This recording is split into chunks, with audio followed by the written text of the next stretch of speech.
Good morning, good morning, good morning. It is Saturday office hours with the Patels, talking all things chaplaincy. We're so excited to have you. We are going to be talking really fast this morning because we're on a mission today.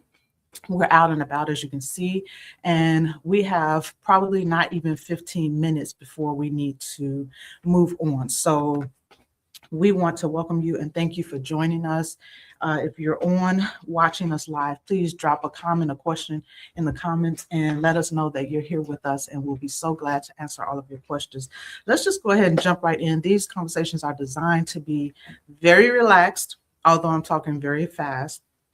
This is a place where we're supposed to be able to slow down and talk honestly about the questions we have around ministry, leadership, and chaplaincy, and answer your questions around certification.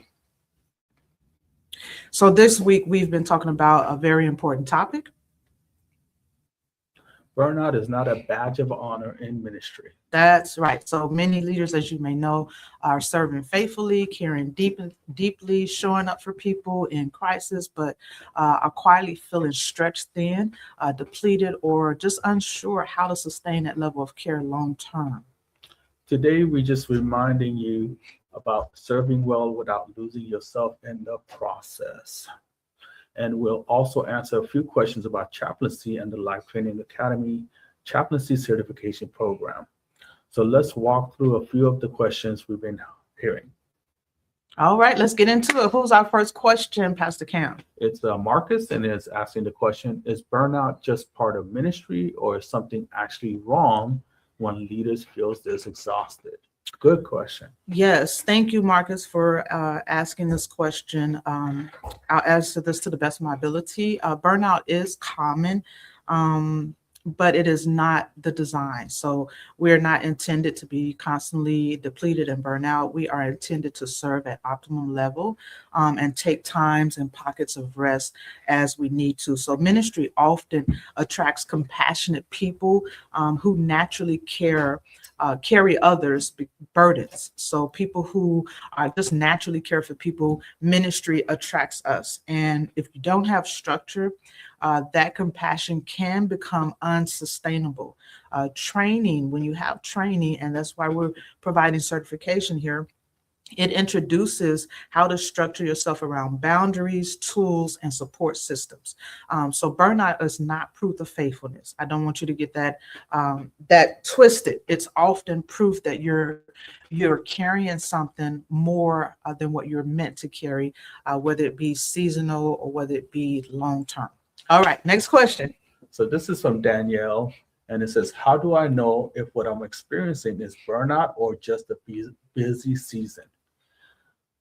Thank you, Danielle. How do you know if you're experiencing burnout or if you're just in a busy season? That's a great question. Burnout typically shows up as emotional exhaustion, and you experience loss of clarity. So where you're normally sharp and quick, your clarity begins to be depleted as well. You may still care deeply, and more than likely you do, but you feel depleted and ineffective. Burnout often comes from unstructured care responsibilities. So this again is that compassion kind of taking over and driving the things that you do. So a busy season drains your schedule, but burnout drains your soul. So you can be busy and be fine, but when your soul and your emotions and everything is out of whack, that could be a sign that you're experiencing burnout. All right, let's go to the next question. We're doing good. Okay, this is coming from Anthony, and it says, what actually causes burnout for leaders who care for people? Great questions. For leaders who care for people, what causes burnout? Great question, Anthony. Thank you so much for providing that question. Emotional weight without tools. So a lot of times that is what we as spiritual care providers, spiritual care leaders, whatever level of influence you have, it is the lack of structure, lack of tools, but carrying heavy weight. All right.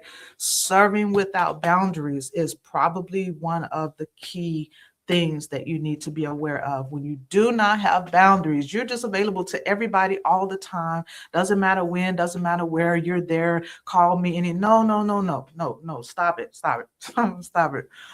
You cannot call me anytime. I'm not available every day, 24/7. That is a lack of boundaries. And so a lot of times leaders feel like they have to be there, have to meet every need. And that is just simply not the case. And it's not wisdom. So operating without training and support systems is one thing that catches leaders who experience burnout from caring for people. It's not the people that's causing the burnout, it's the individual not making wise decisions. So chaplaincy training introduces the frameworks for sustainable care. And compassion without structure. Just know you can be as compassionate as you want to be, but without structure, it eventually becomes a strain on your life.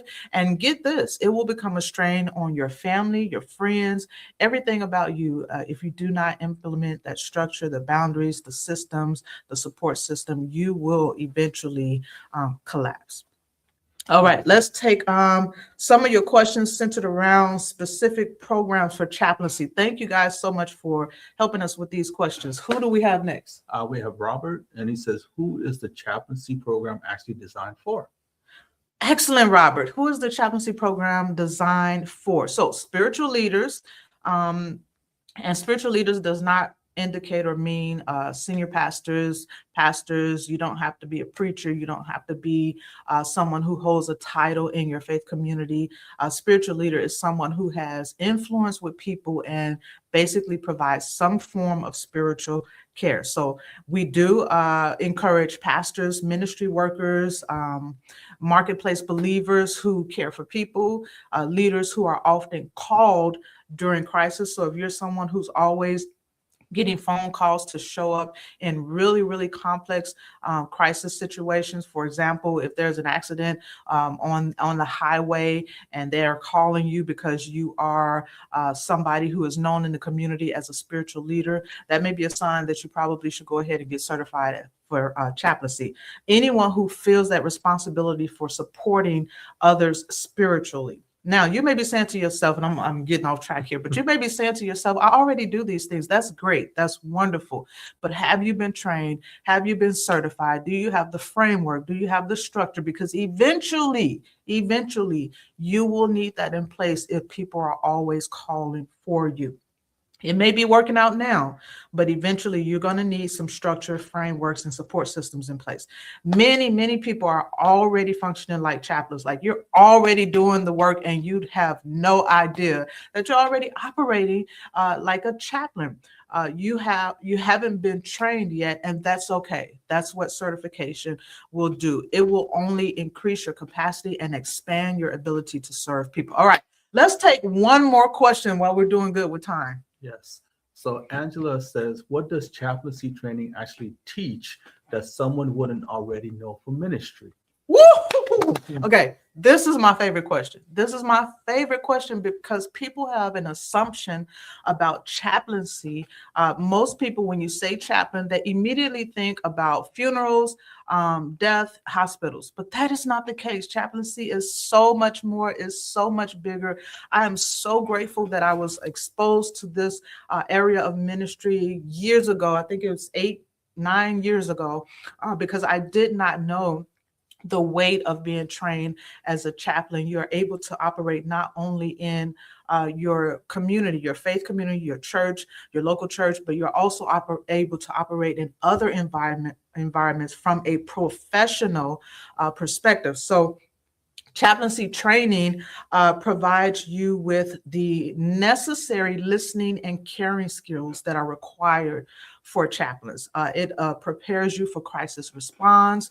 The certification prepares you for ethical care practices, emotional intelligence, spiritual care frameworks, knowing when to support and when to refer out. So training turns instinct into competence. Where you already have an idea of what should be done, how things should flow in spiritual care, the training will turn that and put it on a 10, right? So chaplaincy training what you may not already be getting if you're not in school. And we've had many students, even senior chaplains who are veteran chaplains for 10 years, tell us that the curriculum that we provide, it is an exclusive curriculum. So you will not get this training everywhere. But the curriculum that we provide, they have not had that training before. And then we have students that have been in our training program and have went into other courses and classes and said, oh my God, they're teaching what I learned in the chaplaincy certification. So that is a great question. Chaplaincy training actually teaches our prospective chaplains many areas of skill and tools, including listening, caring, crisis response, all of the things that we mentioned before. And so, yes, thank you so much for that question, Miss Angela. Should we do one more? No, I think we're short on time. We're not going to do David. Okay, so join us again for office hours on every Saturday at 10 a.m. and we will continue to answer questions. I want to ask you personally, would you share this live with someone who may have questions? They may be considering chaplaincy. And if you are considering chaplaincy, stop thinking about it. Take the next step. This is your season to step into something new, to step into new skills, new tools, new frameworks, and new support systems. We have an amazing community of chaplains. Some of them have been rocking with us for 3 years, 2 years, 1 year, and they keep sticking around. And so we would love to see you. There's a QR code on this screen that you can visit to learn more about our program. The website is there below. Go visit. Enroll, apply. There is an application process. Classes begin on March 30th and they are on demand. So once you enroll, you will be able to access your orientation on March 23rd and begin your classes on March 30th. The program, you can complete your certification in 90 days or less. It's possible to do it in less, but to give yourself that full time, you can complete it in 90 days. And so we'd love to be in the classroom with you and enjoy you. Until next time, thank you so much. We are praying for you and caring with you. God bless.